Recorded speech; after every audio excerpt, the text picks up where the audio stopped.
The carriage was running her down. She heard the horses before she felt them.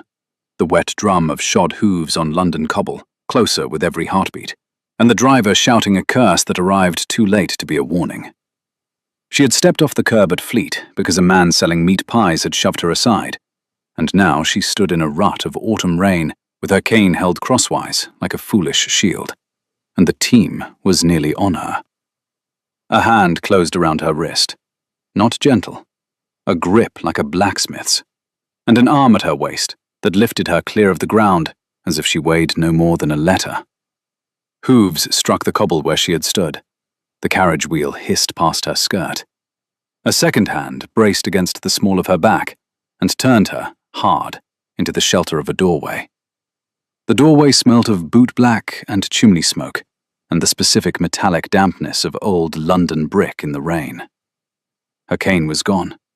She heard it clatter into the gutter some feet away. Her bonnet was askew. Rain had found the back of her neck and was tracing a cold line down between her shoulder blades. Her pulse was doing the thing her pulse did when her body had understood something before her mind had caught up. She kept her chin up. She had learnt, years ago, that lifting the chin was the first and cheapest defense a blind woman possessed against a world that expected her to cringe. She could not see him. She had not been able to see anyone for 15 years, but she could feel that he had stopped moving.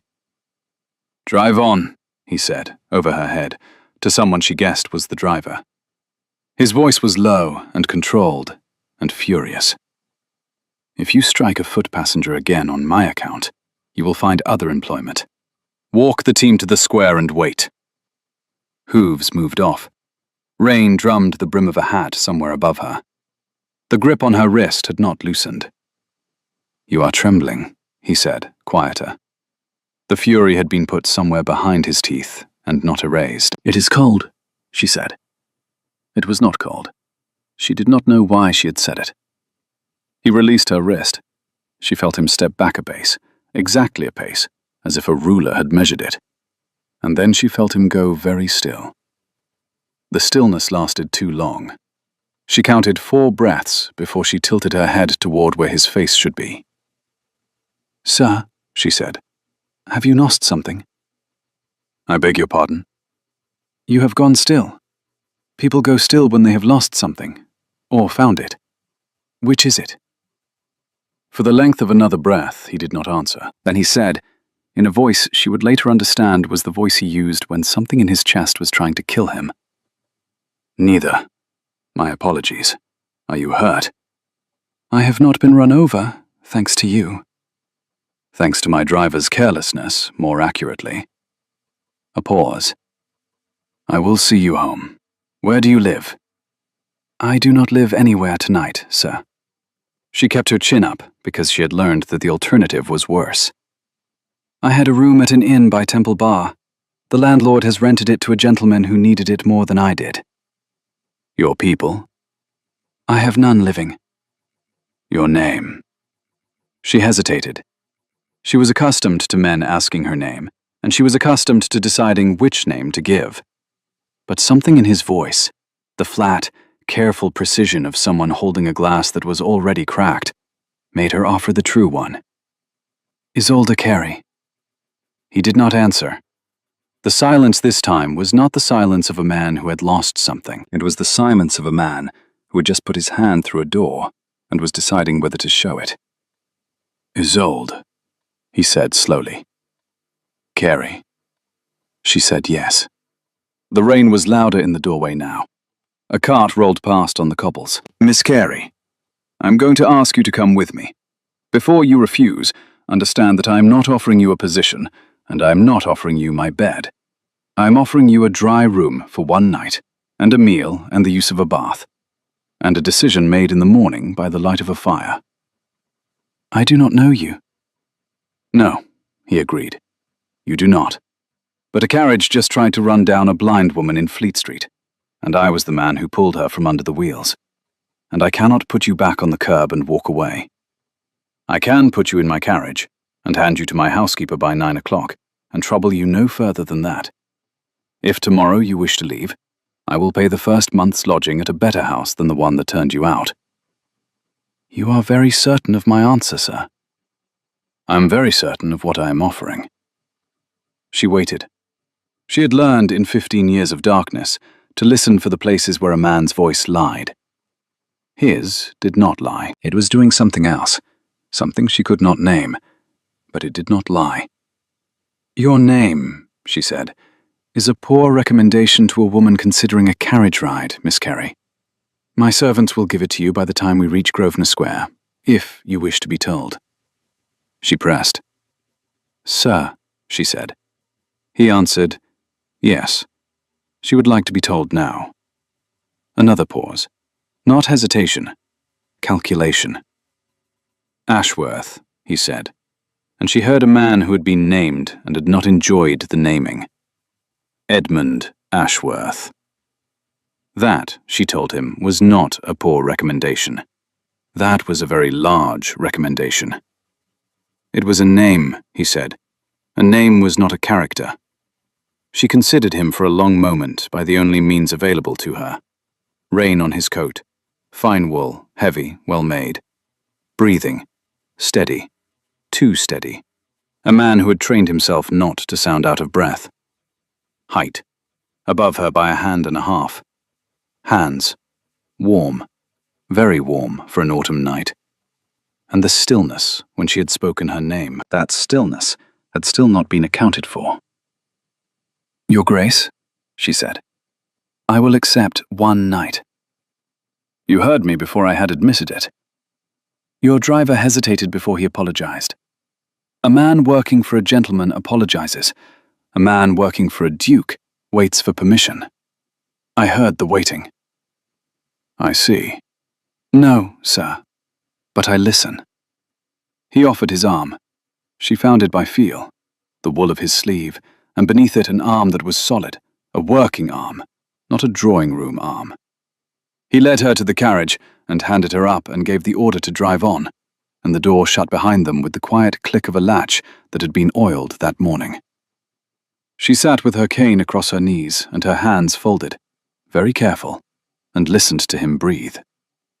He was still not breathing the way a man breathes on an ordinary night, and then, very softly, as if to himself, Edmund Ashworth said, 15 years.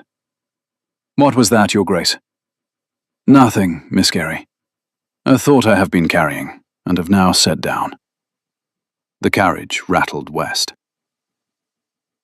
Ashworth House stood on the south side of Grosvenor Square, and the first thing Isolde noticed as she was handed through the door was that the hall was warm to the hand and silent. Warm in the old way, she thought. Coal fires kept up through the night, not the hasty blaze a house lit when an unexpected guest had been announced. Under her boots the marble gave a dry, resonant sound that told her of a great volume of space overhead. A double-height hall, she guessed, with a staircase that turned twice. Beeswax on the wainscot, cedar on the stair. The particular iron cold of old brass polished within the hour. Servants moved, but none of them spoke. A good house, she thought. The ones that beat their staff shouted. The ones that were beaten shouted more. The ones that ran because the master liked them were quiet. In 9 years of making her bread at other people's pianos, she had learned to take the temperature of a household by its first 5 minutes of silence. And this house's silence was the silence of a place that had grown used to running well without being praised for it. Mrs. Penrose, the Duke said. A woman's voice answered from her left. Your Grace? This is Miss Isolde Carey. She will be my guest for tonight and possibly longer. The Rose Room. A fire, a bath, something she can eat without wishing she had not. In the morning she will decide whether she wishes to remain, and I will abide by her decision. Until she has decided, she is under this house's protection as if she were my own sister. A pause. Mrs. Penrose's voice, when it came, was not the voice of an instructed servant. It was the voice of a woman who had just looked at something and had to make her face obey her. Very good, Your Grace. He gave a second, quieter instruction to his housekeeper. If Miss Carey asked anything about the household, Mrs. Penrose was to answer her. He would not have a woman in his house who was unable to ask. The housekeeper's assent was very soft. His footsteps moved away. Isolde heard him cross the hall, heard a door, heard a second door, and then heard the specific, heavy silence of a man who had gone into a library and shut himself inside it. She catalogued that footstep pattern the way another woman might have catalogued a face. "Miss Carey," said Mrs. Penrose, close now, and her voice had done what her face had had to do, obeyed her. "If you will come with me." Isolde found the housekeeper's arm. Mrs. Penrose's hand closed over hers, and then, very briefly, tightened, as if a woman had grasped a railing that had reminded her of something she thought long gone. The hand loosened again. They walked. Isolde asked, because it was easier to speak than to listen to her own pulse, how long the housekeeper had been with His Grace. 28 years was the answer. 18 at Ashfield in Kent before coming up to London. Ashfield, she understood, was the family seat. A house with a history, Isolde said mildly. Mrs. Penrose's step missed a beat on the last stair of the first flight. Only one. Isolde heard it. All old houses had histories, Mrs. Penrose said. Some, Isolde replied, had more history than others. The housekeeper did not answer that. They climbed a staircase. The carpet was thick and new. The banister beneath her hand was old, smoothed by a generation of palms. On the landing, Mrs. Penrose paused, and then, in a voice so quiet that even Isolde's trained ear almost missed it, said, "Miss, forgive me. Would you tell me again what name His Grace gave for you?" "Isolde Carey." "Thank you, miss." The housekeeper walked on, but Isolde heard that she was not breathing quite evenly, and filed that, too, away. The room was warm, and the bath was hot, and a tray arrived and was eaten without commentary. Afterwards, Isolde sat by the fire in a borrowed wrapper and listened to the house settle around her. Somewhere below, she heard a door, the library door, open and shut, and a single pair of footsteps cross the hall, and a second door shut, and then the soft, distinct sound of a key turned in a lock. A man locking himself into a room. She waited. The house kept its counsel. The fire shifted. A log rolled. A maid went past with another coal scuttle and did not knock. After a while, Isolde rose and found her cane and walked, slowly, the length of her room, counting paces and noting the places where the floorboards creaked and the places where they did not. 11 paces from wall to wall. The bed at her right, 3 paces from the fire. A writing table at her left under the window. A chair, another chair, a dresser, a mirror she could not use. She was being installed.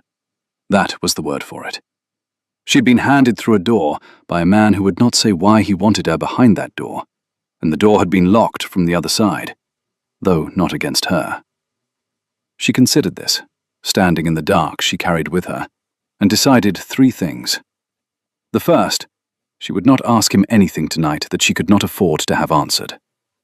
The second, she would not leave in the morning. Not until she had listened to him read, listened to him walk, listened to him eat, and listened to the name he had said when he thought he was only saying it to himself. The third, whatever he had meant by 15 years, it was going to be the whole of his story, and he had chosen, for reasons she did not yet know, to tell it by degrees. She went to bed and slept the sleep of a person who had spent 9 years learning how to sleep in strange rooms. She woke to the sound of a piano. For a long moment, she did not know where she was. The mattress was wrong, too firm, too wide, and the pillow was unfamiliar, and the air had the warm, worn scent of a house she had not slept in yesterday. Then she remembered. A wheel on Fleet Street, a hand at her waist, a doorway, a voice that said 15 years to itself, and thought she had not heard. Grosvenor Square, the Rose Room, the unlit mirror she could not use. It was 2 stories below her and through at least one closed door, and it was being played badly, not by a child, but by a grown man who had once known how to play, and had stopped. The right hand was competent, the left hand was angry. She sat up in the borrowed bed, pulled the wrap around her, and listened. The piece was the opening of the Appassionata. He did not get past the first page. The playing stopped mid-phrase, a silence that had weight in it. Then the lid of the instrument was closed, not gently, and footsteps moved away into the hall. Isolde sat and counted to 100. And she rose, dressed in the borrowed clothes a maid had left, a simple, dark gown, fitted better than it had any business fitting for a garment chosen at night, and went to find him. Mrs. Penrose found her first. "Miss, the Duke asks whether you would join him for breakfast." "Yes." "The small dining room, miss. I will show you." She was shown. Edmund Ashworth rose when she entered. She heard the scrape of a chair and the specific rustle of a man standing out of habit rather than performance, and she was placed into a chair across from him, and a cup of chocolate was put into her hand, and a plate of buttered bread. He wished her good morning, and she returned it, and he asked whether she had slept.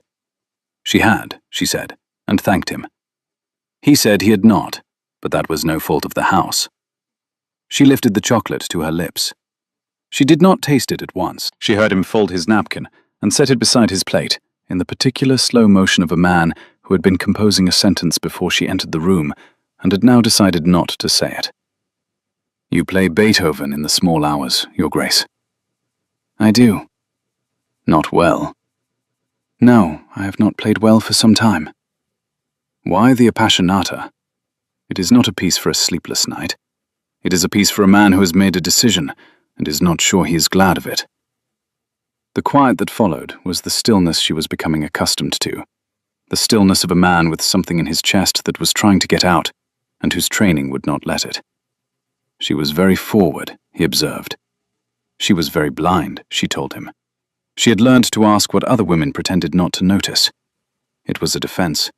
If she did not ask a question, she did not get an answer, and if she did not get an answer, she was left guessing, and she had spent too much of her life guessing. That was fair, he said. Why then, she asked, had he brought her here? He did not answer at once. She did not repeat the question. One of her mother's lessons, from the time before the fever. Ask once, then wait. Repetition weakens a question. When he did speak, it was not the answer. It was a circle around the answer. He would like, he said, to offer her a position in his household. Not as a guest, as a member of it. She asked him, quite level, what he wished her to do. Whatever she wished to do, he said, that she could do. The absurdity of the offer was itself an answer of sorts. She let it stand. That was generous, she said, and also, she observed, not a position. A servant did specific work for a specific wage. If she was not a servant, she was a dependent. And a dependent was either a relation, a ward, or a mistress. She was none of those. Which, then, was he proposing to make her? A ward, he said, if she would accept it. She reminded him that she was 24. He was, he said, aware. A woman of 24, she observed, was not a ward. A woman who has lived in a London inn at the sufferance of a landlord is, in every practical sense, whichever thing a respectable man chooses to call her. I am choosing to call you a ward. Society will accept the word if I use it in front of society. My house will accept it if I use it in front of my house. If you prefer another word, give it to me. Why me? He did not answer that either. He had not answered it the night before. She let the silence stand. A clock on the mantel marked the time. A cup was lifted. A cup was set down. A servant removed a plate. Outside, very faintly, the sound of a horse being walked along the square. Miss Carey, he said at last, I owe you an honest answer to that question. I do not have one to give you today. I will tell you this much. I knew your name before you said it. I have been looking for you for 15 years. Will you stay, on that much, until I can bring myself to tell you the rest? The cup in her hand did not tremble. She had trained her hands not to tremble decades ago, in a schoolroom where her cousins had laughed at a blind girl spilling tea. 15 years, she said. 15 years. You said it in the carriage, last night. You thought I had not heard it. I had hoped you had not. Will you stay? She set the cup down very carefully in its saucer. The china made a small, precise sound. Yes, Your Grace, she said. I will stay. On the condition that when you tell me the rest, you tell me all of it. Not the version I can be protected from. The whole. Agreed, he said. She added one more thing, quietly. If she did not like the whole, she would leave. He knew, he said. He was not eating. She heard that his plate had not moved. She heard, too, that his hand was resting on the edge of the table. Flat, steady. The hand of a man holding himself still by main force. Good morning, Your Grace, she said again, and she picked up her cup. She remained. That was the sentence she used with herself in the small hours, when her mind wanted to ask why. She remained. It was a verb without a reason, and she did not require a reason from it. She had lived for 15 years in places she had not chosen, and on terms she had not set. And she had learnt that the woman who required her circumstances to make sense before she accepted them was the woman who went hungry. Ashworth House had fed her. Ashworth House was warm. The man in it owed her nothing she had asked him for, and wished her nothing she had refused. She remained. The first week she spent learning the house the way she learned any new house, by walking it until her cane had counted its corners. 32 paces from the front door to the library, 14 from the library to the music room, 9 steps up the staircase, the rose room, the green room, the blue room, the dining room, the small parlour, the large parlour, the morning room. She learnt the scent signatures, beeswax in the library, lemon oil in the music room, cedar in the linens, rosemary somewhere in the kitchen corridor that meant she was close to the servants' stair. She learnt that Mrs. Penrose moved in a specific rustle of bombazine, that the under-butler hummed under his breath, that a new maid called Sarah had a slight limp on her right foot, and that Edmund Ashworth, the Duke of Ashworth, walked with the tread of a man 2 stone heavier than he was, because he placed his feet deliberately. She learnt the library by touch. Every book on the lower 3 shelves was known to her within 10 days. He read to her in the evenings. She did not have to ask. The first night she had said, in passing, that she missed the sound of Milton, and the next evening a chair had been pulled up to the fire for her, and a copy of Paradise Lost had been opened in his lap. He read well, better than he played. He had the trick of making a long line go all the way to its end without hurrying the middle. On the 4th evening, she noted that he had read her the line about the Gulf twice. He liked it, he said. He liked the silence at the end of it. The way the poet heard it and let it stay. The way most men could not bear to leave a silence alone. She said he left silences alone very well himself. He had had practice, he said. She smiled. She had not smiled often in the last 15 years. Tell me something true, Your Grace. That is a large request for a Tuesday evening. Something small, then. He considered. The fire hissed against a damp log. A coal settled. Somewhere in the back of the house, a clock that had always run a minute fast struck 9, and was answered a moment later by a clock in the hall that had always run a minute slow. I had a brother, he said. Had? He was lost when I was 13, and he was 11. How? By violence, Miss Carey. I will tell you the rest when I can. She did not press. Repetition weakens a question. But she set that answer aside, on the shelf in her mind where she was building him a portrait. I had a mother, she offered in return. She was lost when I was 14. Of fever. I was with her. He said, quietly, that he was sorry. She thanked him. The fire hissed again. Neither of them disturbed it. He read another page. She listened to his voice and to the small, careful adjustments of his body in the chair. And she thought, for the first time in years, I am not afraid, and I do not know him. And both are true. The fire in the library had a habit she'd come to catalogue. It burned steadiest from 9 until 10. At 10, a servant renewed the basket, and a draught from the door spoiled the flame for a quarter of an hour. By a quarter past, it had recovered, and for the next hour it was the quietest fire she had ever sat beside. She had begun to know Edmund Ashworth's evenings by the behaviour of his library fire. He did not disturb his servants. He did not call for anything. He did not pace. He sat across from her and read, and at a precise moment near the top of each hour, set his book on his knee and looked at her. She could hear the specific rustle of a man looking, for the length of a single, unhurried breath. He did not know she was counting the breaths. She had not told him. She had begun, in the dark of her own bed, to count them again before she slept. The Rose Room, she had discovered, was not Rose at all. Sarah the maid had told her this on the second morning, in passing, with the half-guilty tone of a servant revealing an intimacy of the house. The room had been called Rose because it had, for most of its history, been hung with rose silk. The rose silk had been taken down, Sarah said, 5 years ago, and had not been replaced.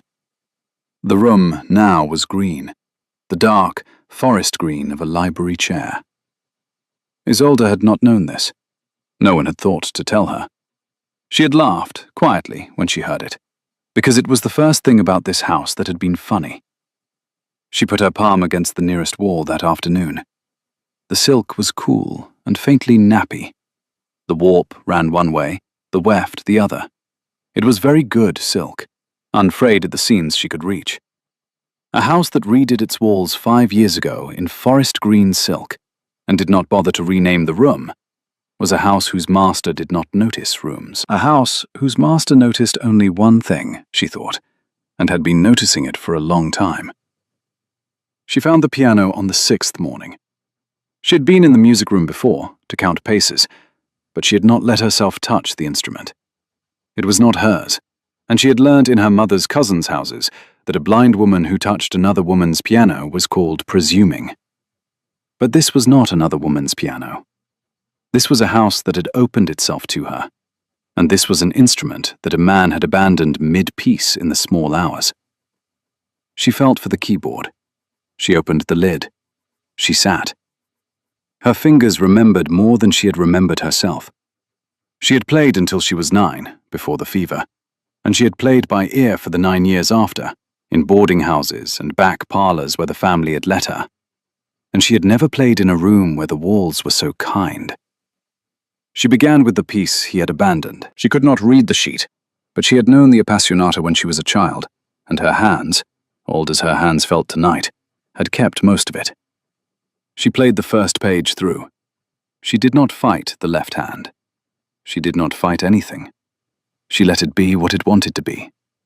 When she reached the end of the first movement's exposition, she stopped. Not because she could not continue, because she had heard him in the doorway. She asked how long he had been there. "Since you began," he said. That was very long. He had not wished to interrupt. She observed, dryly, that he played this piece badly and she played it well. "It was an odd meeting, sir." "It was," he agreed. He did not come further into the room. She felt that, the way he was holding himself in a doorway, exactly as he had held himself in a doorway the first night she had walked into this house. "My mother taught me," she said, without looking toward him. Looking toward him had no meaning. She was a housekeeper. She had been a governess before she married. She played because her mother had taught her. "It is not a line of piano players that is much written about, Your Grace." "Who was your mother?" "Her name was Mary Carey. She was from Kent." The silence in the doorway changed shape. It had been the silence of a listening man. Now it was the silence of a man who had taken a blow to the lung and was deciding whether to let anyone see. "From where in Kent?" he asked. A village she had never seen, she told him. Her mother had refused to name it. They had left, and she had not meant to go back. She had been lost before Isolde could press her. He said, "I see," in the voice of a man saying it to the inside of his own head. She asked whether he was well. He said, he was. Forgive him. Would she play the second movement? She played it. He stood in the doorway. He did not come further in, and he did not leave.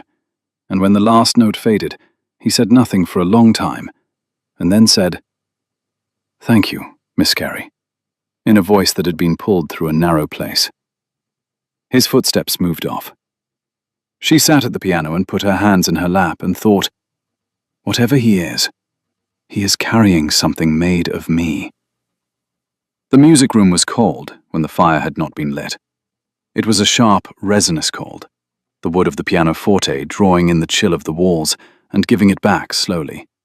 And she sat inside it for a long while without moving, her hands on the keys, her breath held and released and held again. She heard the long case clock in the hall strike 3/4 past. Somewhere in the kitchen, a copper pan was being scoured. Somewhere in the mews, a horse was being led out for exercise. In between the two sounds, the house settled into the middle hour of its morning. She listened to a coal shift on the hearth across the hall. She listened to a footman open a window and a second footman close it. She listened to her own heart until it had stopped doing the odd, fast thing it had been doing and was back to the steady thing it usually did. She stood. She closed the lid of the pianoforte. She walked to the door, found it, went out into the hall. The second week, she began to be useful. She had not meant to. She had meant to be dignified, decorative, a ward in title.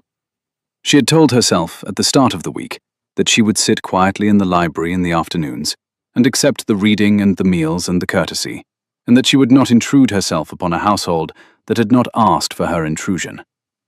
She had made that resolution very sincerely on a Monday morning. By Tuesday afternoon, she had understood that her resolution was going to be a short one. A ward was a poor match for the kind of mind she had been born with. Her mother had once said, in the voice of a woman who had always been busier than her employers knew, that a carey woman given a quiet hour would find 6 problems and solve 4 of them before the clock struck, and that the remaining 2 were generally the ones the mistress of the house had been hoping no one would notice. Isolde, sitting in a warm library with nothing to do, had discovered the truth of the observation. By the 10th day, she had identified 3 problems in the household and could not make herself leave them alone. The first was the cook, who disliked the under-butler and had been sending meals to his table over-salted for a month. Isolde heard it in their exchange over the breakfast tray. The cook's voice too bright, the under-butler's too careful. She asked Mrs. Penrose one morning whether Mr. Colby had made an error she could put right. Mrs. Penrose, startled, confessed that he had once failed to pass on a message from the cook's son, who was at sea. Isolde wrote a note to Mr. Colby, had it read aloud to her by a maid, approved it, and had Mrs. Penrose deliver it. Mr. Colby apologized. The salt stopped. The second was the under-steward of the Duke's London property, who had been reading his accounts aloud to the Duke for a fortnight. Isolde sat with them one morning, because she had been in the library when they began, and she had not wanted to be shuffled out. She listened to the recital. After, she asked quietly, "Your Grace, may I ask Mr. Danvers whether the rents he named for the 4 houses in Bloomsbury are the same rents he reported last spring?" "They are not," Mr. Danvers said at once, affronted. "Forgive me, Mr. Danvers. I thought your cadence at those 4 numbers was the cadence of a man reading from memory, rather than from a ledger. I am in the habit of noticing cadence. If you will say them again, more slowly, we can be sure."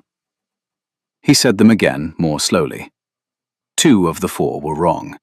Mr. Danvers, red in the face, explained. He had been asked by a tenant to hold the increase to a round figure. He had not reported the adjustment. He had not meant to defraud. He would return the difference. The Duke accepted this with a cold civility that left Mr. Danvers very clear on where the cliff edge was, and dismissed him. When the door shut, Edmund was quiet. She could not see his face, but she could hear his breathing, and it was the breathing of a man who had not expected to be saved a considerable sum of money by a blind woman before breakfast. He said, after a moment, that it had been extraordinary. She said it had been ordinary. She had been poor, and poor people listened to rents read aloud the way rich people looked at paintings. Would she, he asked, sit in on his accounts if he asked it of her. She would, she told him, sit in on anything he asked her to, provided he did not use her to prove a point to a man who should have been spoken to privately. That was fair, he said. Then there was the third thing. He asked her what it was. The maid who brought in the coal, she said. Sarah. Sarah walked with a limp because she had a pebble in her left boot, which was too large for her. If someone told the girl she might have a new pair at the house's expense, she would be less tired by 9 o'clock. He was silent for a moment. Then he laughed, a short, astonished sound, as if his own laughter had caught him unprepared. He said he was going to be insufferably glad she had stayed. That was a statement, she told him, that a woman heard and put away to examine later. Examine it, then, he said. She smiled, because her face could not help it. And because her face could not help it, and because she was sitting in a room with a man who could see it, she turned toward the fire, and she did not speak for a little while. The third week, she overheard him weep. It was not an accident. It was not exactly a choice, either. She had gone downstairs at midnight because she could not sleep. A bad night. One of the nights when her mother's face came back to her in fragments she could not assemble. And she had walked the library wall to find a book of sermons that Mrs. Penrose had been reading aloud to her. The library was next to the small study. The small study door had not been shut properly. A draught had caught it. She heard, through the gap, the specific sound of a grown man crying as if he had been alone for an hour and had thought himself still alone. She did not go in. She stood in the dark hall with the book of sermons in her hand, and she listened to Edmund Ashworth weep for someone who was not herself. He wept in a way she recognized, the way a person weeps who has been holding something down for years and has, on a particular night, for a particular reason, stopped holding. She heard a sentence. It was not addressed to her. It was addressed to a boy. She is here, he said. She is here in the house. I have her at last. I cannot tell her yet, Arthur. I am so sorry. I cannot tell her yet. She stood in the dark a long time. Then she turned and went back up the stairs, very carefully, her cane muffled against her skirt. She did not read the sermons that night. She lay on her back in the rose room, and she looked at the dark she carried with her. And she thought of a brother who had died by violence when the man downstairs was 13, and of a woman he had been looking for 15 years, and of a housekeeper who had missed a step on a landing on hearing the name Isolde Carey. And she began, slowly, to assemble a picture. It was not yet a whole picture, but it had edges. The days between the midnight study door and the pendant were days she did not, in later life, often think about. There was no dramatic act in them. There were only small, strange tenderesses whose meanings she could not yet pass. He read to her every evening now, and his voice had begun to do something it had not done before, a thing she recognized from her mother's voice in the last weeks before the fever, a thing she had never thought to hear from a grown man. He was reading to her as if she had been away for a long time and had come home, and he was telling her, by means of a poem, that he had missed her. She did not know how to tell him she had heard it. She did not have the words. She listened. She made tea. She walked the corridors and counted them. In the mornings, she had begun to sit with Mrs. Penrose at the kitchen table for the first hour of the day. Because Mrs. Penrose knew things about this household she did not know how to ask for, and because the hand that had tightened on hers on the first night's landing had loosened over 3 weeks into the hand of a woman with a great many held-back sentences. On the morning of the pendant, Mrs. Penrose had asked her, with the particular carefulness of a housekeeper raising a subject out of her station, whether she slept well. Isolde had said, truthfully, that she slept well on most nights, and poorly on the nights when her mother came back to her in pieces. And Mrs. Penrose had been silent, and had then put a second piece of bread on Isolde's plate, and had said, in a voice as level as a shelf, that Mary Carey had been a woman who believed that a child should have an extra piece of bread when her mother was in the air. Isolde had gone still. She had asked, very carefully, whether Mrs. Penrose had known her mother. Mrs. Penrose had said yes, she had. And that was all she would say this morning, miss. And perhaps one morning soon, she would say more. She found the pendant 3 days later. He had left it on the library table. He did not leave things in the library. She had been in that library a dozen times, and the table had been bare. But on this morning, she came in to read with him, and she brushed her hand across the wood as she passed, and her fingertip caught on something small and metal and warm from a pocket. She said his name, quietly. "Your Grace." He returned hers. There was, she told him, something on the table. Yes, he said. He had been looking at it. He had forgotten. Might she asked. He hesitated. She heard the hesitation. Then she heard him say, very quietly, "Yes. It will not tell you anything I have not already failed to tell you myself. Yes. Hold it." She lifted it. Silver. Small. No bigger than a guinea. Cool at the rim, warm in the middle. A chain, broken and reknotted. And the shape. She traced the shape with her thumb. A crescent. Not a half moon. A specific crescent. The inner arc longer than the outer, with a notch at one end where the silver had been nicked by something sharp long ago. Her thumb stopped. Her free hand went to her temple. Her fingertips found, under her hair, exactly where they had found it every day of her life since she was 9 years old. The thin, raised line of a scar. Crescent-shaped. Inner arc longer than the outer. A notch at one end, where the skin had not quite knit back together, and had, when it healed, formed a tiny ridge. She lifted the pendant, and laid it gently against her own scar, and she felt, through her fingers, that the two shapes were the same shape. "Your Grace," she said. Her voice was very calm. "What is this?" He said her name, Isolde. She asked again, more quietly, what was this, Edmund? He had never heard her say his name. She had not known she was going to say it. It had come out of her mouth as if it had been waiting there. He did not answer. She heard, instead, that he had put his hands flat on the library table, and that he was looking at his hands. "Sit down," she said, "and tell me." He sat. She stood because she could not make herself sit. The pendant in her hand, a thumb on the scar. "Tell me," she said again. 15 years ago, said the Duke of Ashworth.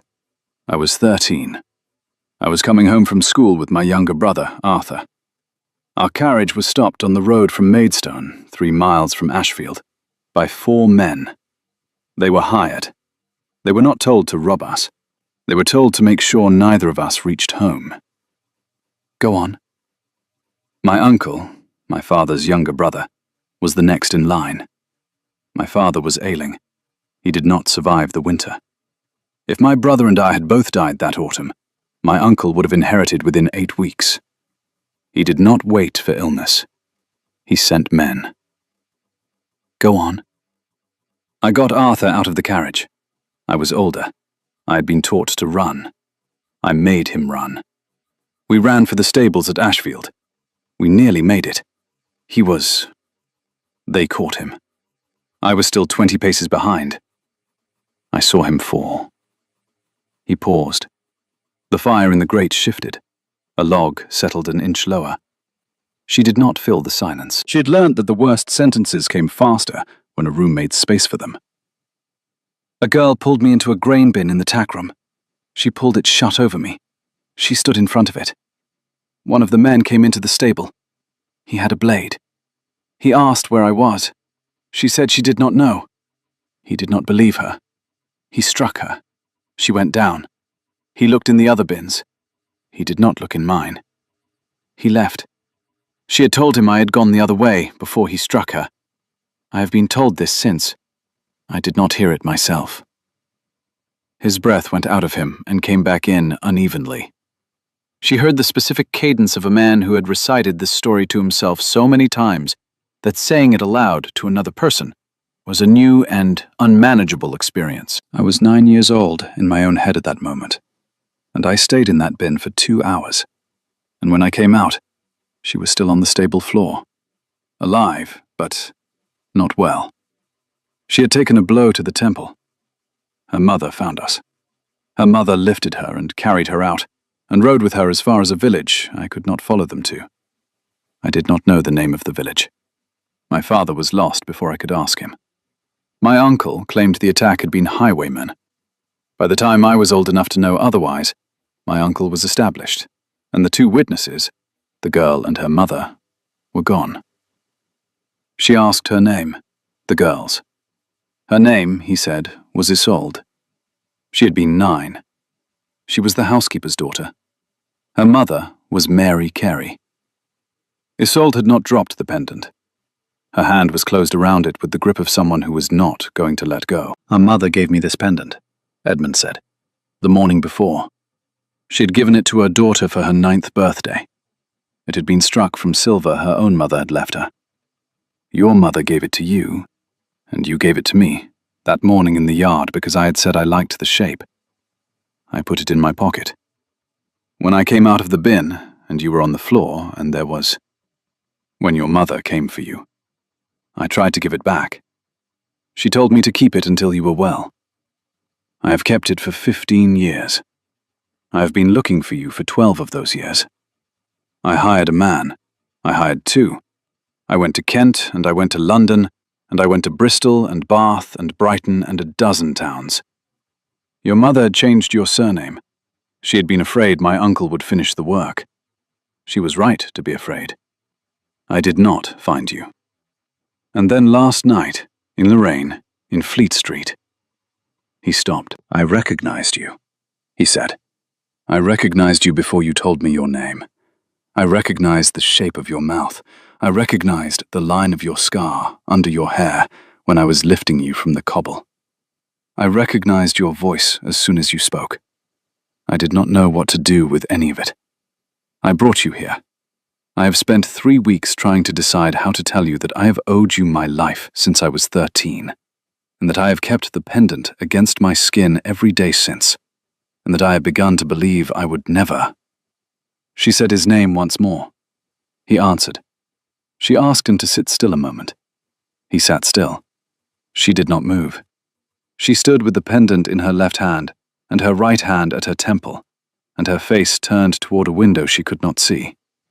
And she made her breath obey her, because her breath had understood several things at once, and was attempting to betray her over every one of them. I do not remember any of it, she said. I know. I do not remember your face. I do not remember your brother. I do not remember a stable, or a bin, or a man with a blade. I have a scar I have never explained.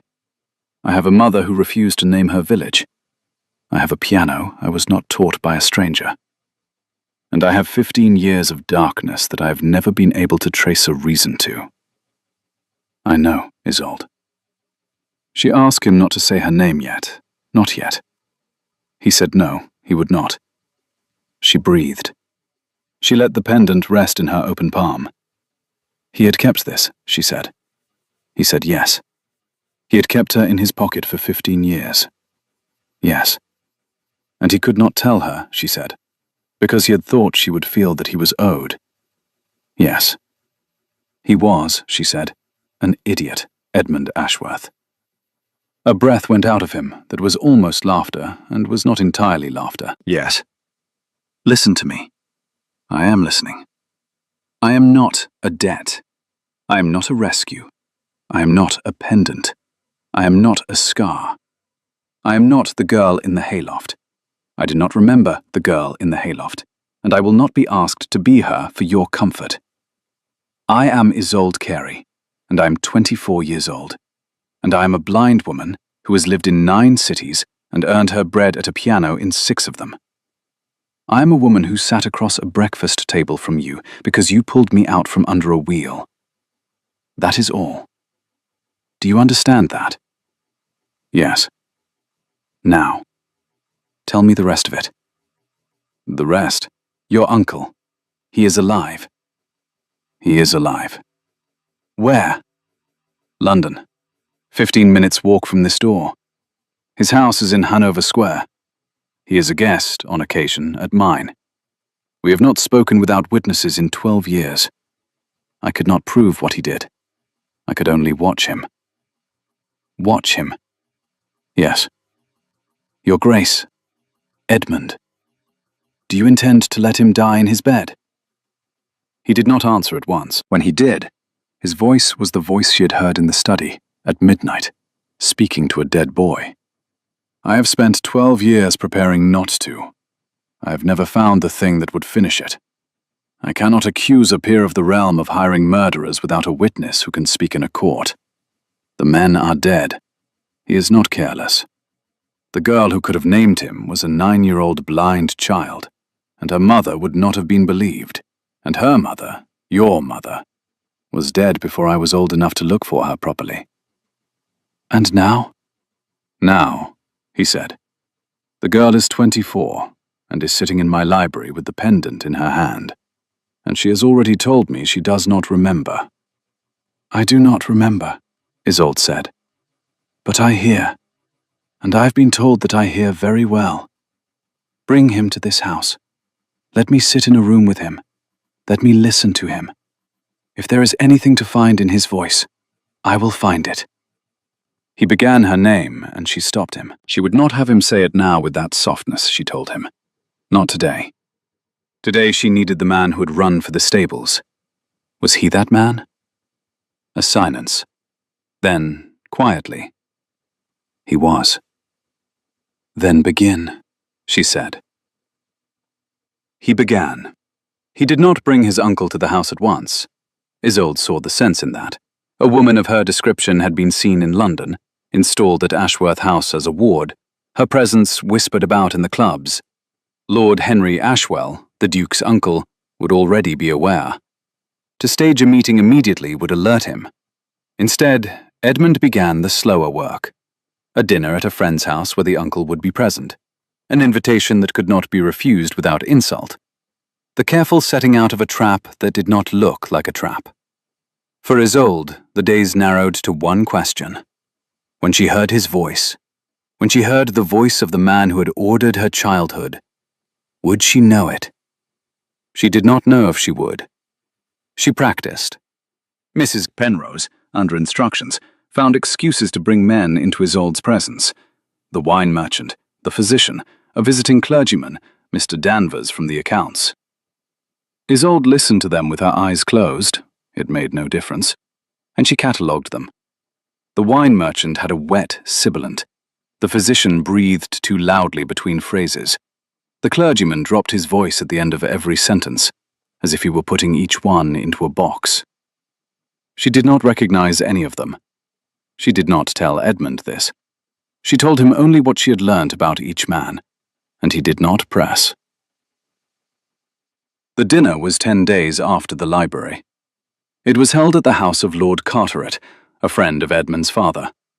Lord Carteret's wife was, Mrs. Penrose had told Isolde, a kind woman, slightly deaf, who would not ask questions she was not answered. The house was in Cavendish Square. The dinner was set for 8. The company would include the uncle and 2 of the uncle's allies from the Lords, and a cousin of Edmund's, who had been at Eton with him and was considered one of the few men he did not dislike. Isolde dressed in grey silk. She had asked for grey. She did not want to be looked at. She wanted to listen. Grey had another virtue she did not name aloud. Grey was the colour a man underestimated. A woman in blue would be observed. A woman in rose would be admired or dismissed. A woman in grey would be recorded as a small, quiet shape at the edge of the conversation, and men would forget she was present, and say things in front of her they would not have said across a card table. She had learnt this in 9 cities. She had never before had a reason to use what she had learnt against a man whose face she would not see. The carriage ride to Cavendish Square was almost silent. Edmund sat across from her and did not speak. She heard him adjust the cuff of his coat once. She heard his boots place themselves square on the floor of the carriage. She heard him begin, 3 separate times, to offer her an encouragement, and stop before he spoke it, because he had understood. She was sure he had understood that a woman in her particular state did not need to be encouraged. A woman in her particular state needed to be left to count her breaths. She heard Lord Henry Ashwell cross a room before she was presented to him. She heard a voice among the other voices, and she knew, with a certainty she had not known she possessed, that she had heard that voice before. She did not know where, she did not know when, but a part of her that was older than she was, a part of her that was under her scar and not in her memory, recoiled. She was presented. He took her hand. My dear Miss Carey. Lord Ashwell. I have heard so much. My nephew has been very attentive. It is a pleasure to meet the young woman who has, as it were, stirred the water of our household. I hope to have stirred it for the better, my lord. I am certain you have. I am certain you have. She listened. He spoke with a careful, cultivated warmth. There was something underneath it, a dryness, a scrape, the way a man's throat sounds who has done most of his arguing in small rooms. Not the voice she had thought she would hear, not a voice she could put to a stable, but her pulse would not slow. She moved through the dinner. She was placed between Lord Carteret and a cousin of Edmund's. Across the table, Lord Henry spoke of hunting, of a horse, of a piece of land in Devon that he was considering. He did not speak to her again until the fruit. Then he said across the table, in a voice that was still warm and still dry, Miss Carey, tell me, do you find London greatly altered since you last knew it? The room was silent for half a second too long. She heard the silence.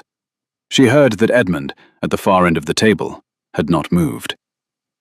I have not lived long in London, my lord, she said evenly. Not long enough to have known it and found it altered. Ah, forgive me. I had formed an impression from my nephew that you and he were acquainted of long standing. We are acquainted of 2 months, my lord. Indeed. Then I stand corrected. You were kind to ask. Not at all. The fruit went around. She listened to him the rest of the evening. She listened to him laugh. She listened to him speak to servants. She listened to him speak to Lady Carteret, who was slightly deaf, which meant he spoke louder. She listened for a particular sound, not a word, a shape of a sentence, a cadence under pressure. She did not find it. She did not find it.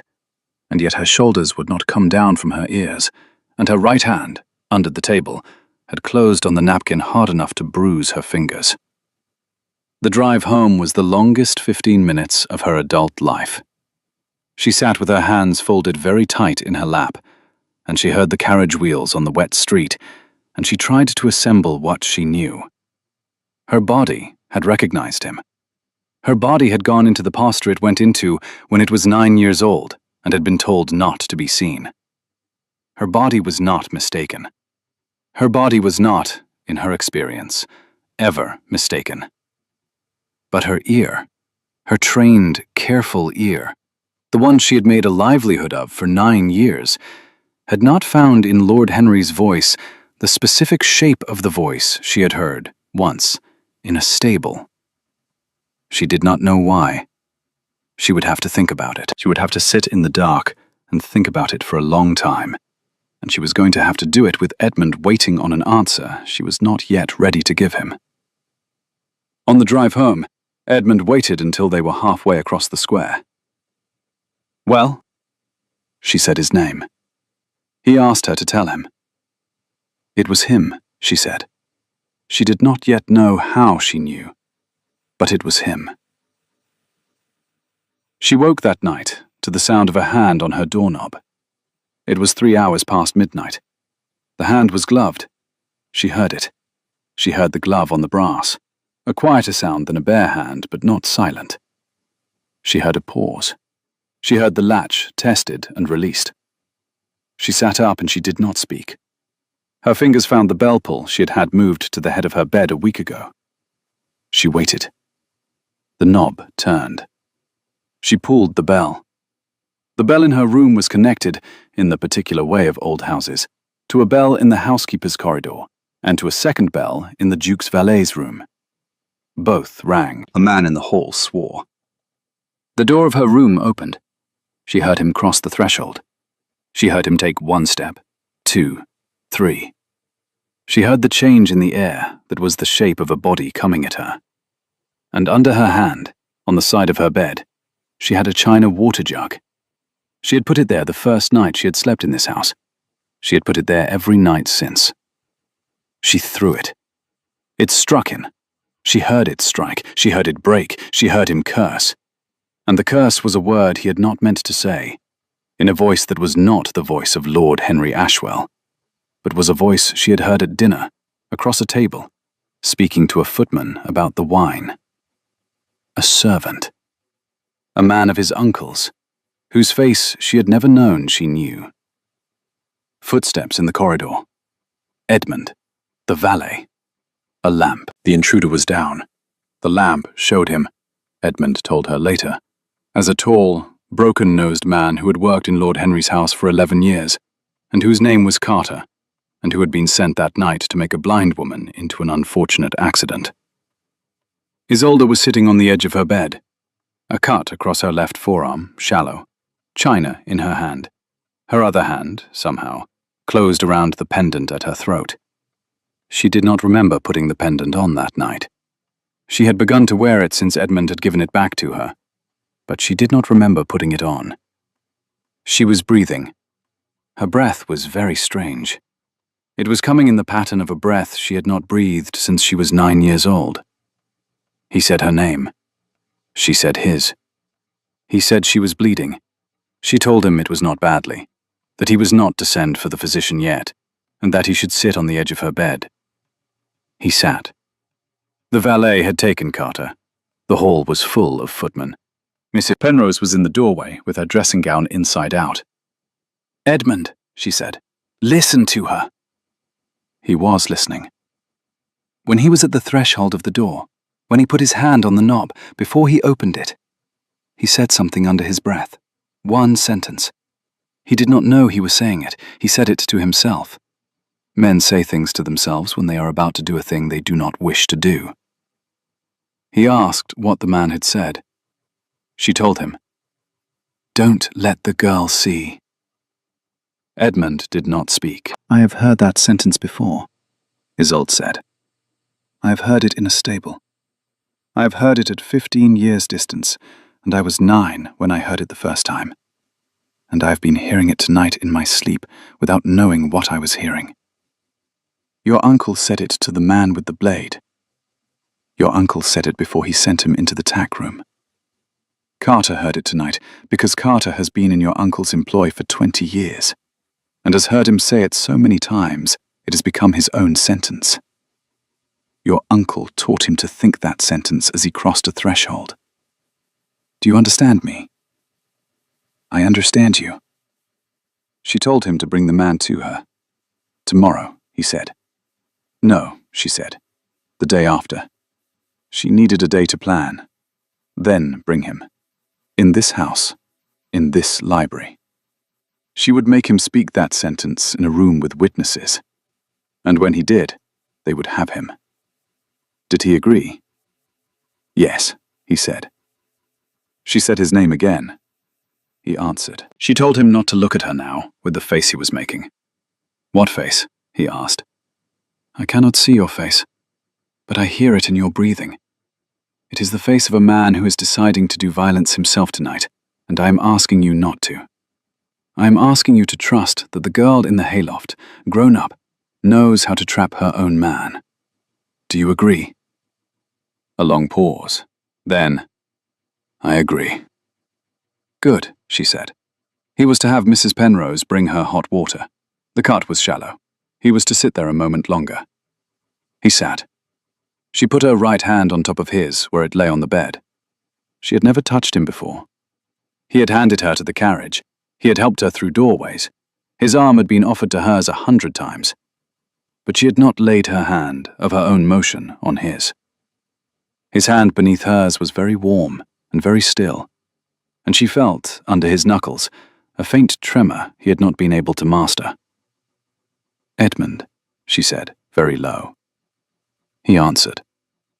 She asked him not to fall before the day after tomorrow. Did he agree to that as well? He agreed. She kept her hand on his. Lord Henry Ashwell came to Ashworth House on Thursday at 3 o'clock for tea. He had been invited with a note of deliberate casualness, Edmund's own hand. A matter to discuss concerning a cousin's debt. The Duke would be pleased if his uncle would come alone. The Duke's ward would be present, as she had made some useful observation about the cousin's affairs. The note was delivered by a footman who had been with the family for 25 years and could be trusted not to speak of it. Isolde had spent the previous day in preparation.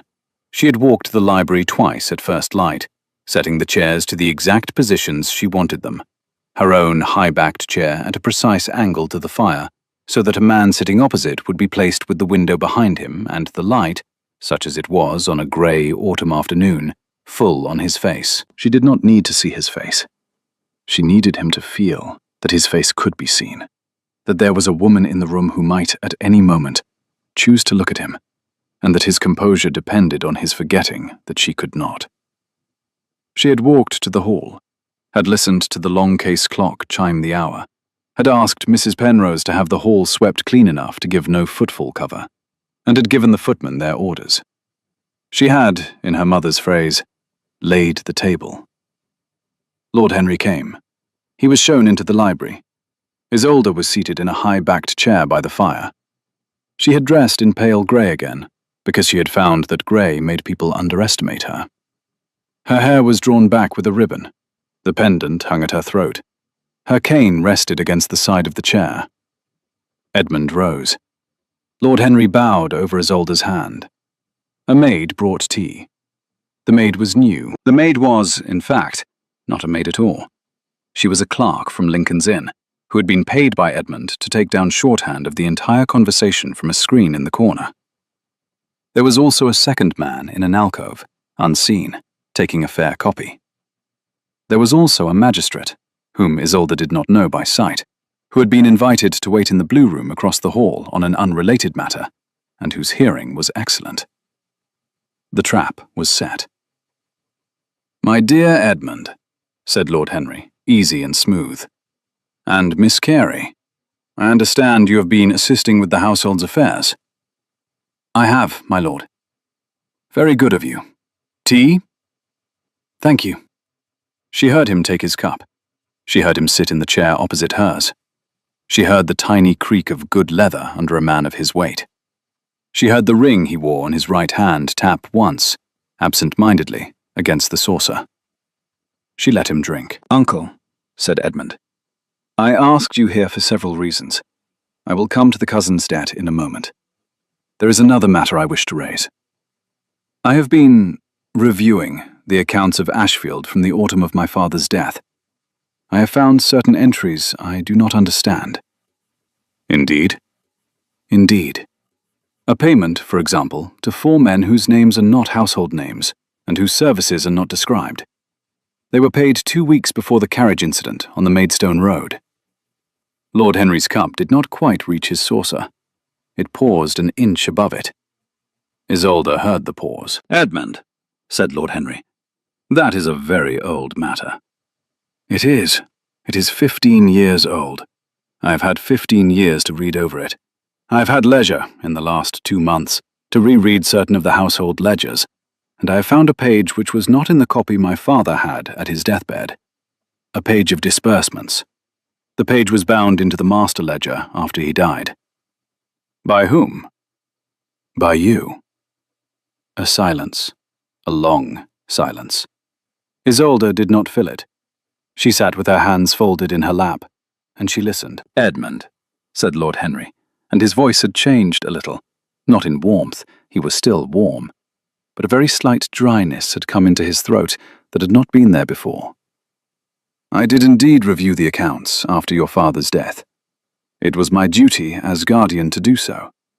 If a page was added, it was added because the household had not kept proper records, and I caused the records to be rendered proper." "By adding a page of payments to 4 men who never received household wages." "By ensuring that outstanding obligations were recorded."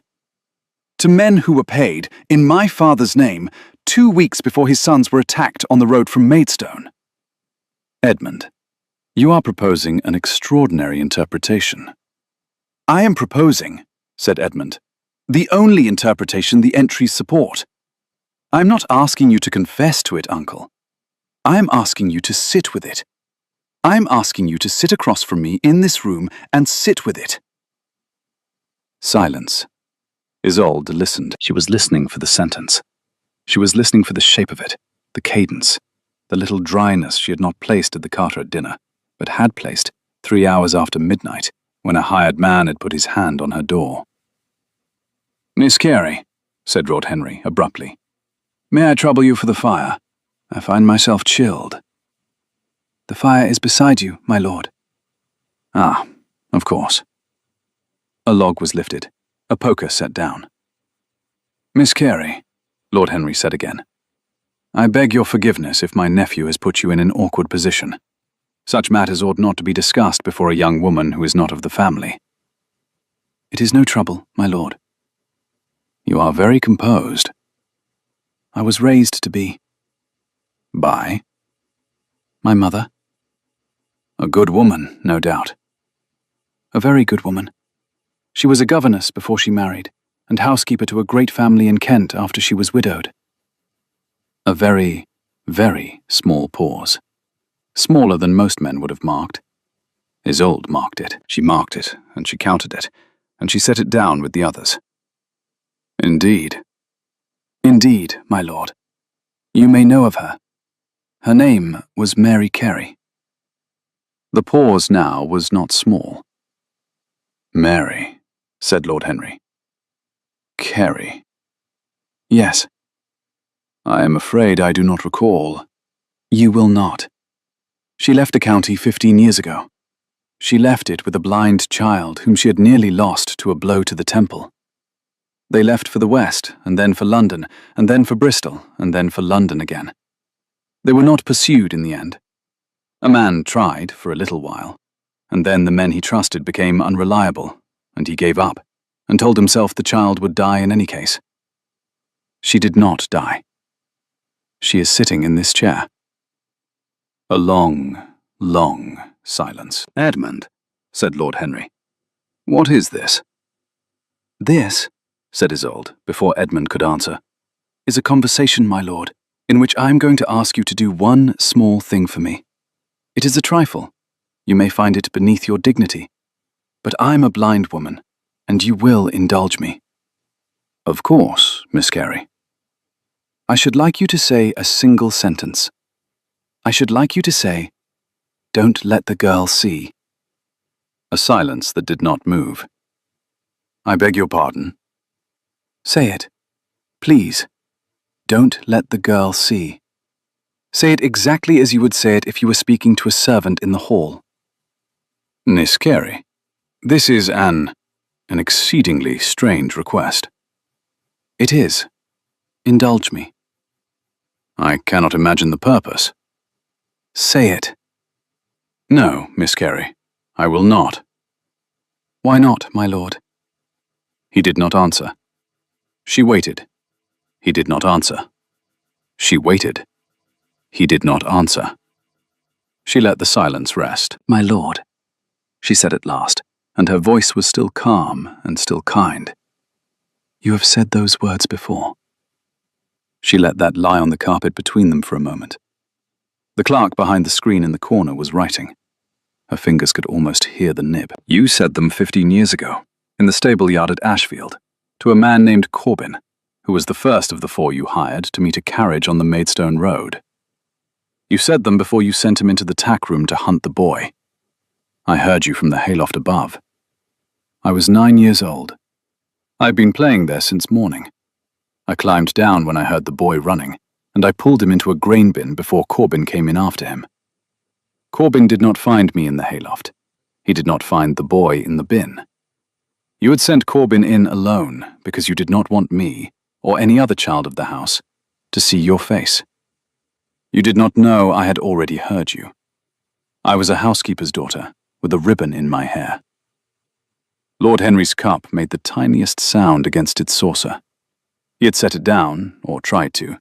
The saucer had not quite been where he thought it was. I have not known what I heard until 3 nights ago, when your man Carter said those same words at the threshold of my door. He said them under his breath, because you have said them in his hearing often enough to teach him to say them.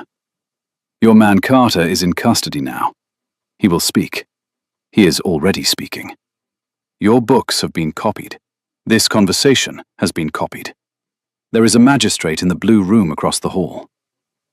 She did not move. She did not raise her voice. She was, Edmund would say later, more terrible in her stillness than any magistrate in the kingdom. When he comes into this room, he will ask you 3 questions, and you will answer them. You have always been a careful man, and careful men answer questions when they are cornered, because silence is an answer too. I am not asking you to confess. I am asking you to know that you are finished. Do you understand me, my lord? He did not speak. My lord, do you understand me? Yes. Thank you. She did not look toward Edmund. She did not need to. She heard that he had not moved. Edmund, she said, call the magistrate. Edmund rose. He walked to the library door. He opened it. Sir, he said, if you will. The magistrate came. He was a small, elderly man with a limp from the Peninsula campaign. He walked with the measured gait of someone who had been brought in for an unlikely afternoon's work and had decided, some time before, to let none of his surprise show on his face. He looked at Lord Henry in the leather chair. He looked at the Duke. He looked at the blind woman in grey silk sitting by the fire.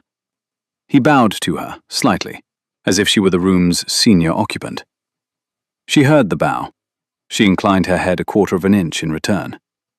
Behind the screen in the corner, the clerk turned his page. The fair copy in the alcove was underway. The footman in the hall had closed the house against departures. The doors of the blue room and the dining room and the library had been, at a signal she had arranged with Mrs. Penrose that morning, quietly locked from the outside by a man who had been told only that Lord Henry was not to be permitted to leave before the magistrate had finished with him. It was, Isolde thought, as neat a trap as she had set in her life. It was, if she were honest, the only trap she had ever set. She sat very still, and she listened. There are accounts of that afternoon that were printed later, in the journals that followed such affairs. None of them mention the blind woman in grey silk, because Edmund would not allow her name in them. He paid, quietly, the editors who would otherwise have printed it, and the name did not appear. The case was built on the ledger page, on Carter's testimony, on a second servant of Lord Henry's who came forward when it became clear the wind had turned, and on the statement of a housekeeper at Ashfield who had kept, for 15 years, a note in a locked box describing what she had cleaned from a stable floor the morning after Arthur Ashworth had not come home. Lord Henry Ashwell was arrested. He was tried. He was convicted. What happened afterwards to a peer of the realm convicted of such a thing is not a subject a story concerns itself with, and Isolde Carey did not, in later years, speak of it. She had not wanted his face, and she had not wanted his end, and she had been given, in place of both, the freedom of a library and the silence of a man who had kept a pendant in his pocket for 15 years. The weeks after the arrest were very quiet. The house settled in a way it had not settled before. The servants, who had all of them been in the Duke's employ long enough to know the shape of his uncle's shadow, walked through the rooms in the week that followed with the slow, amazed deliberateness of people who have been told, after a long illness in the family, that the illness is over. Sarah, the maid, began to sing in the back stair, very softly, a tune Isolde did not know, but could hear her learning. Mrs. Penrose, on the morning after, brought Isolde her coffee with a small posy of late roses laid across the saucer, and did not explain them. Edmund was harder to read in those weeks. He had done what he had been, without admitting it to himself, preparing for 15 years to do, and the body of a man who has finished a long task does not immediately know what to do next.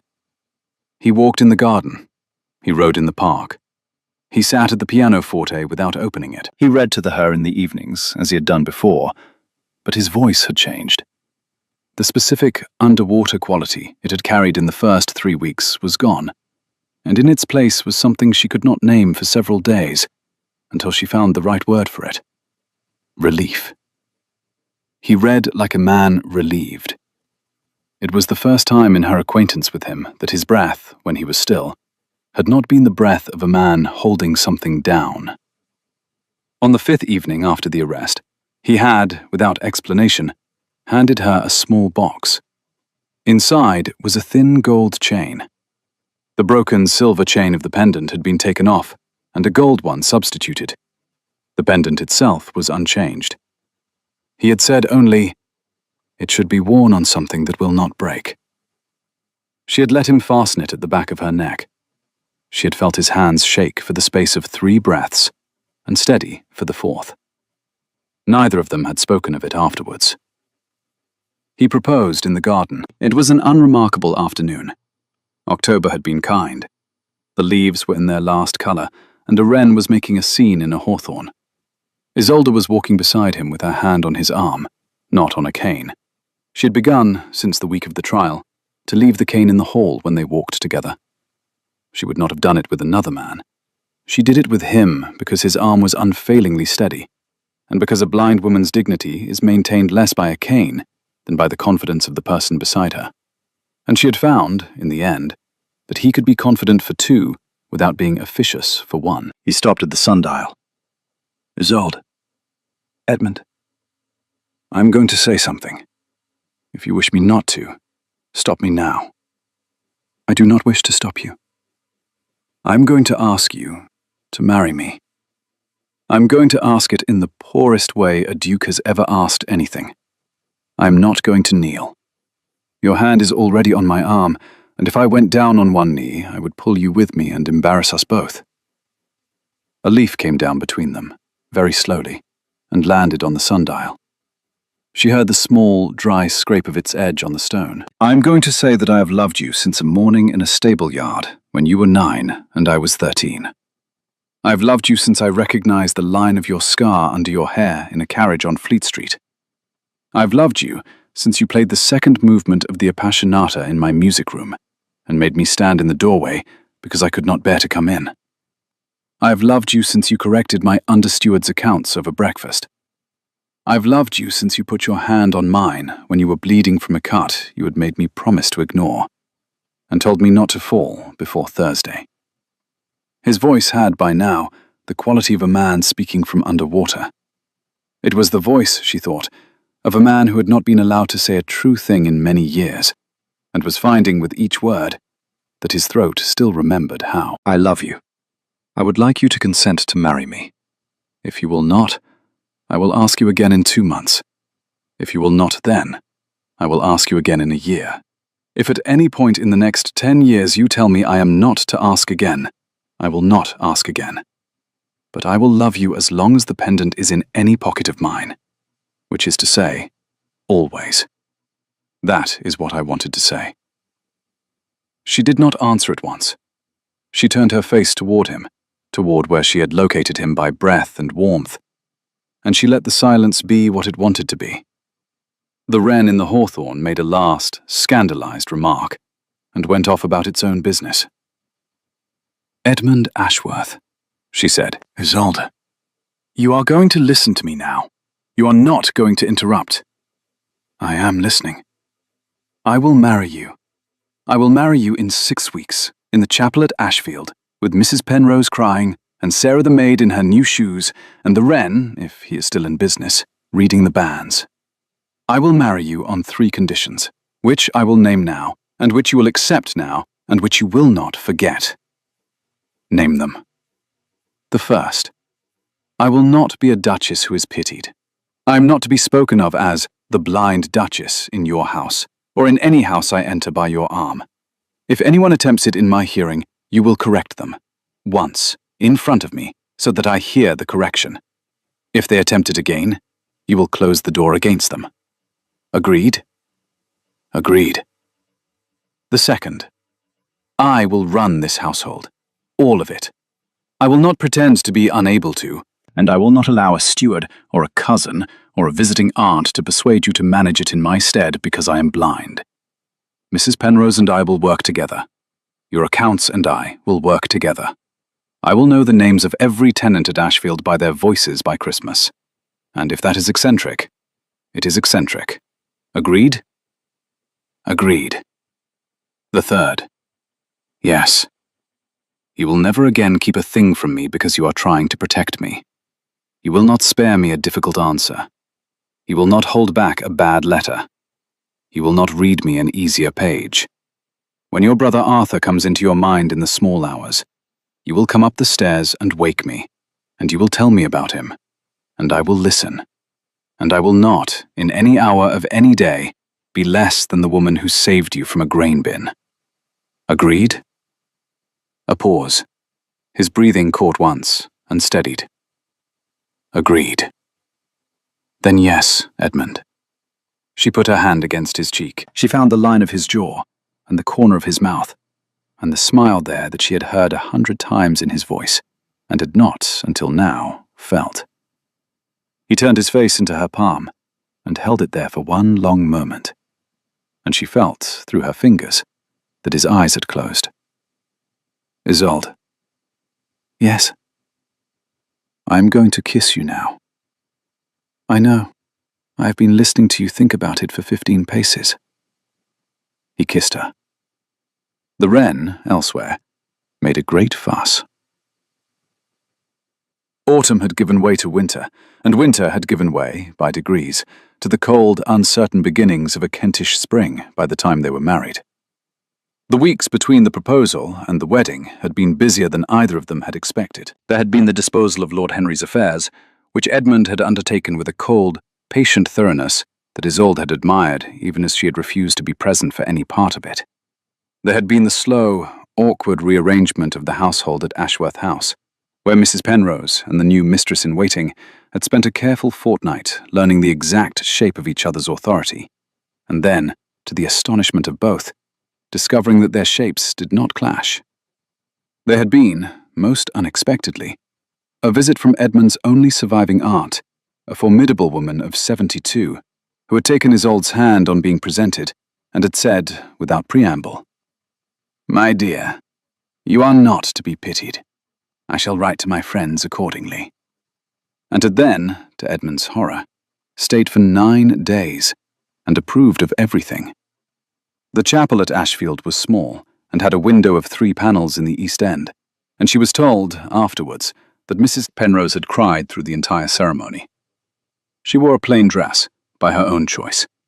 She did not want a gown that would make her look like any other bride. She took his hand, and she said her words, and the rector, who was an old man, pronounced them with the voice of a man who had known Edmund as a boy, and had not expected to see him this happy. She had one request, which she had made a month before. The old housekeeper from Ashfield, who had kept the locked box, was to give her away. The old housekeeper did. The old housekeeper's hand on hers was a hand she had known, she found, without knowing she had known it. It was a hand that had wiped her forehead in a kitchen, long ago, during a fever. The body remembered what the mind had not kept. At the wedding breakfast, Edmund stood beside her and did not make a speech. He said one sentence. He said, "I thank all of you for coming. If you will raise your glasses to my wife." They raised their glasses. Isolde, holding her own up, did not drink at once. She was listening to the particular sound of her husband's breath beside her, which was the breath of a man who had put down something he had carried for 15 years, and who was, at that moment, finding out what it was to stand up straight without it. 6 months later, she was in the library at Ashfield. It was spring. A window was open. The garden smelt of wet earth, and the specific, slightly almond smell of the hawthorn in its first flower. A maid's child, a boy of 7, who had lost a parent last winter and had come to live with his aunt in the housekeeper's rooms, was sitting on the rug beside her, with his finger under a line of embossed letters. Isolde was teaching him to read. "That is a C," she said. "Feel the curve. It opens the way a cupped hand opens. Now the next one." "Aye, missus." Yes. Duchess is a long word, and we do not trouble with it between us in this room. Tea. Yes. And what word is that? Cat, Mrs. Yes, cat. And the cat is… On the mat, he said solemnly. Then, pleased with himself, on the mat, Mrs. Very good. Edmund was in the doorway. She knew he was there. She had heard him come half a minute ago, and she had not interrupted the lesson. She finished the page. She put the boy's hand on the next page and told him to practice the letters by himself. He went off to a corner of the rug, and she heard him mouthing the shapes like a serious small animal. Edmund? Isolde? Come in. He came in. He sat on the settle beside her. The pendant at her throat caught on the fabric of her collar. She lifted it and settled it. He watched her hands. What are you thinking? She said. She could hear his thinking. It had a specific sound.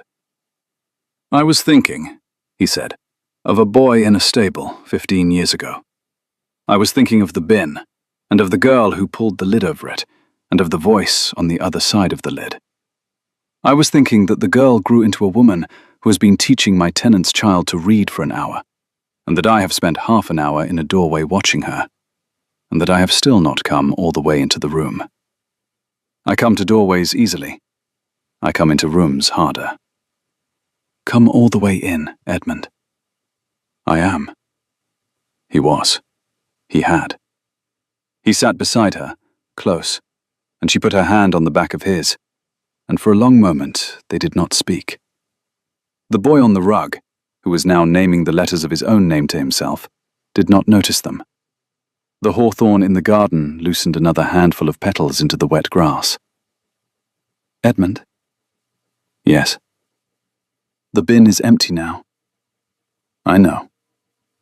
Good. He lifted her hand and turned it over and kissed the palm. She did not flinch. She did not, in fact, move at all, except to smile. The small, careful smile of a woman who had not known, for 15 years, that the cost of keeping her mouth straight had been so high. Edmund? Yes. Read to me. The boy has letters. I have a husband. It is an unreasonably pleasant afternoon. He reached for a book. She heard the spine crack. She heard the boy on the rug still mouthing his letters. She heard, outside, the wren from October, perhaps the same one, perhaps another. It made no difference.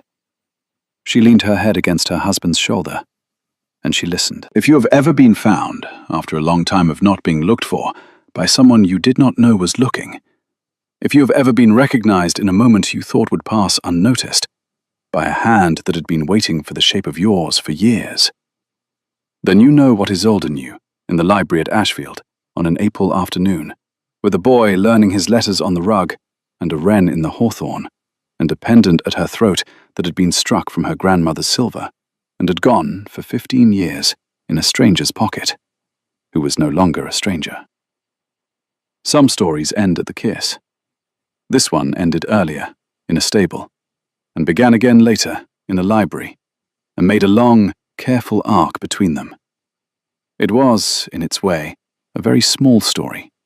2 people, 1 pendant, a brother who had not come home, an uncle who had been stopped, 15 years too late. It was only, in the end, what one blind woman had heard that another person had said, and what one grown man had chosen, 15 years later, not to let alone. Which is to say, it was a love story. They are all love stories, in the end, if you wait long enough for the last room to be walked into. And Isolde, who waited in a library with her husband's hand in hers and a boy reading Cat on the Mat on the rug, would tell you, if you ask her, which no one ever did, because she did not speak much of that autumn in London, that she was, at that particular moment, not blind at all.